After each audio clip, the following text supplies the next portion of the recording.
The Maharashtra government is considering tweaking Mumbai's inclusive housing policy, where 20% of any plot would have to be used for affordable homes. Critics of the new plan say the changes benefit builders more than the city, while the builder lobby says these changes are not enough and are calling for the whole policy to be revamped. Nikhil Narayan Sivadas joins us with that story. The Maharashtra government's inclusive housing policy, which mandates setting aside 20% of a plot for EWS and LIG groups, has been hanging fire for over a year, with the builder lobby pushing for changes. Now, sources tell NDTV that the new government is considering putting it into force, but with changes. For starters, the government is proposing that the mandatory 20% be reserved anywhere within the same administrative ward, a move that experts say defeats the purpose of inclusive housing. For example, the M ward. M ward has, property prices ranging from 7,000 rupees in Mankhurd to all the way 35,000 rupees in Chembur proper near. If I have property in Chembur, I will develop 35,000 and give equivalent, whatever 20% in Mankhurd somewhere. Whom does it really benefit? It benefits the developer. The government has proposed that the new policy will not apply to redevelopment projects, slum rehabilitation buildings and projects on defunct industry land. Sources tell NDTV that a notice with the new amendments will be released shortly. But this is not the first time the builder lobby appears to have pushed through its agenda.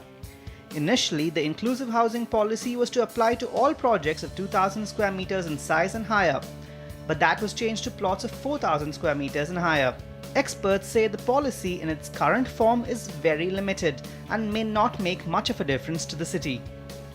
We will just get entangled in this, 2,000, 4,000, 6,000 square meters in this kind of, which is not even a regulation at the moment. There is a tremendous pressure by the developer lobby to kind of, change and amend it the way it wants. The problem is the government has kind of listened to these developer groups and, changed these policies also.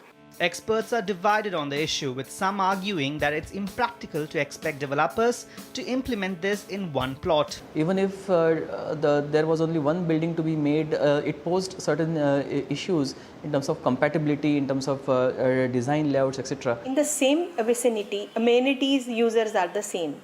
The class difference is definitely there, the same amenity cost, the property taxes.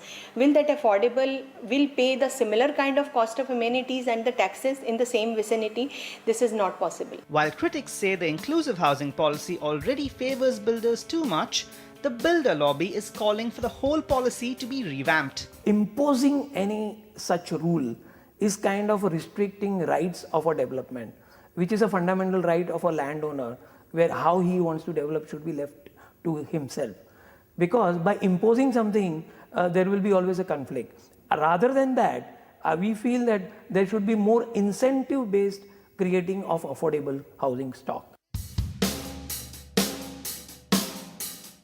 The new government has already demonstrated its pro-business approach, but in a city like Mumbai with its high prices and high densities, experts say the government should perhaps be more pro-poor than pro-business. From Mumbai, Nikhil Narayan Sivadas, NDTV.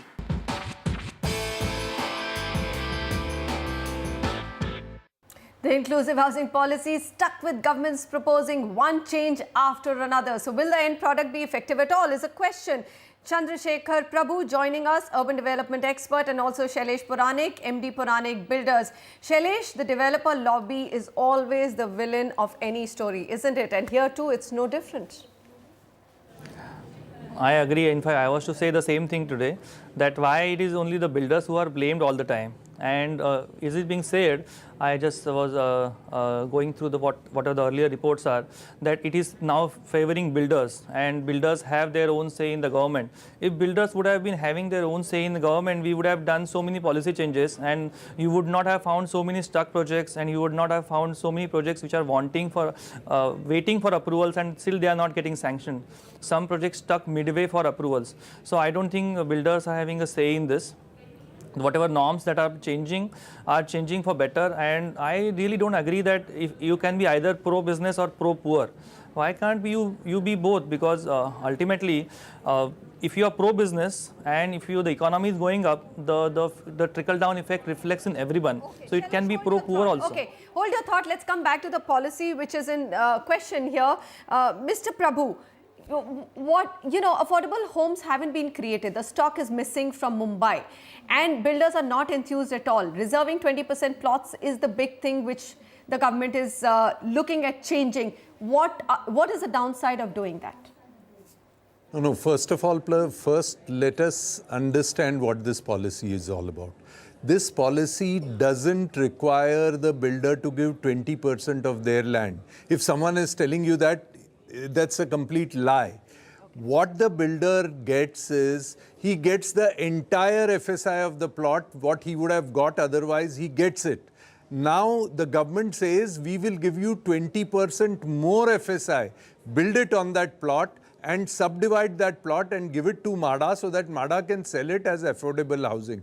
So in any ways, by giving this 20%, the builder in no way is losing in the process. That is number one. Okay. Number two is that, this whole argument about the poor and rich staying in the same plot not being viable is total rubbish, because the highest selling flat anywhere in Bombay is the famous Twin Towers, which is the tallest building where the flats are being sold anywhere between the rate of 85,000 rupees a square feet to 1,20,000 rupees a square feet. Within that premises are 4,000 houses meant for the poor. So if a slum dweller, a person living in the worst of the slum, can be staying within the same compound next to someone who's buying a house for 1,00,000 rupees a square feet, if that can happen, why can't the middle class come and stay with the rich? So all these arguments have absolutely no merit in any way whatsoever. That has been shown time and again. Okay, hold on, Mr. Prabhu. So let Shailesh respond to that. Shailesh, what is your response to that? I myself have gone and seen and really looked at the Omkar project where they're creating a super luxury, but they've already developed housing as slum redevelopment project, and they are coexisting. So what is this, grouse that you cannot have amenities being shared, and you cannot have the rich and the not so rich living together? No, I think partly I agree with Prabhu sir. Because I don't think it's a question where you cannot divide plots. You can divide plots, but I think the question would come because in Mumbai city there are a lot of smaller plots, and in smaller plots it's really going to be difficult to divide the plots. In smaller plots it's really going to be difficult if you have a middle class projects, as sir rightly said, in the same building, and the luxury flats rather in the same building, and if maintenance cost of that building is going to be higher, if you have 4 and 5 high-speed lifts operating in the same building, then it would be higher. But yes, if you have a bigger plot, as is happening in some of the SRA schemes where you have subdivision done, it is possible for you to subdivide the plots, and probably that is the reason government also has done from Shailesh, 2000. all right, so I get your point. You're saying small versus large plots, Mr. Prabhu. I agree with Shailesh there that sometimes the plot of a size or plot size is just not feasible to have both kinds of homes. In that case, it is important to tweak the policy, at least get the stock of affordable homes cleared, rather than just have the developers not even getting into the business saying, I can't create both kinds of homes on this small plot. This concept is completely misplaced. Please understand that there are 19,800 dilapidated buildings, which are isolated buildings, of which 2,000 buildings have been redeveloped. The existing people who are living in those buildings belong to the middle class and the poorer class. What generally happens is the plot is divided into 2 wings. The existing people are accommodated in one of the wings, or if there are 2 wings are not possible, then the existing people are accommodated in ground plus 5 or ground plus 8, and then the buyers who buy it at market rate are accommodated in the floors above. The lift for the existing people go only up to the 8th floor, and they have a separate entrance lobby and they have a separate lift. And for those who buy the flats, the lift don't start between ground and 8, they start off at the 8th floor level. Such experiments have been done in Bombay, they have been successful, the flats have been sold, the poor are living with the rich. This has happened. So this is not something which we are trying out for the first time now. It has happened, and it has happened well, even in single plots of 1,000 meters, 2,000 meter as well. So this argument that if it is small, it can't be done. See, I can give 500 arguments. I am a professor in urban planning and architecture. I can give you 500 arguments for and against. So these arguments, if you just want to go in arguments, because these are the arguments I teach my students All right, to give. Mr. Prabhu, then you give us the answer. You give us the answer on what the government should do. Current policy, what is it that should the government stick to the current policy on inclusive housing as it is and not make any changes? I'm not happy with the current policy on inclusive housing, but there must be a policy for inclusive housing. Otherwise, you will have the poor knocking at your doors and taking over your flats. You see, we are amongst the fortunate class who earn more and have put ourselves on a pedestal because we earn more, and we always look at the poor. But I need my maid to come to my home to take care of the cleaning of my house, and I want to pay her low salaries. I want my driver to attend to me at 4 in the morning when I have to catch a flight at 5 in the morning, and I don't want to pay him the kind of salaries which make him afford. Okay, we're getting into a larger socio-economic inequity here. I'm just going to stick to the housing, and I understand from the domestic household perspective as well that if I'm living in the center of the city, I can't have household coming or let's say traveling an hour and a half to reach my doorstep. So I get that point. Shailesh Puranik, where is the midway? I mean, the fact that affordable housing stock has to be created, the fact that Mumbai has to lose its tag of being the world's largest slum, what are the minimum changes that you would be enthused to step into affordable housing that you would need from the government? That's it. And we will have to close the debate on that. No, I think I completely agree with what Prabhu sir is saying here.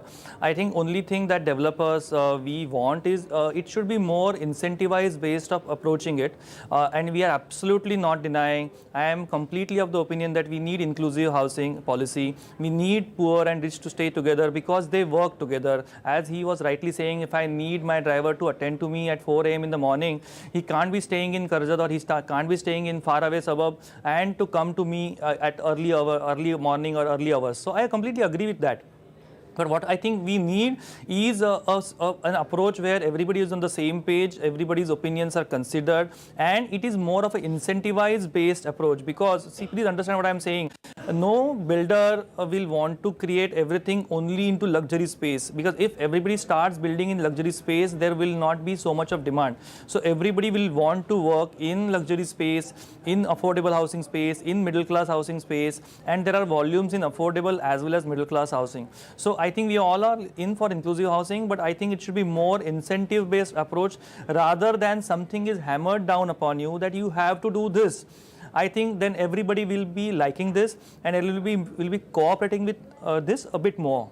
I get that. I think market dynamics have to play. Mr. Prabhu and Shailesh Puranik, thank you very much for joining in. It's great to get both your perspective, and I totally agree to the summation that both of you have made, that yes, it's possible to have the rich and the poor or the not so fortunate coexist. The developers have to find a way out, but then it also needs to make some economic sense for developers to get into that business.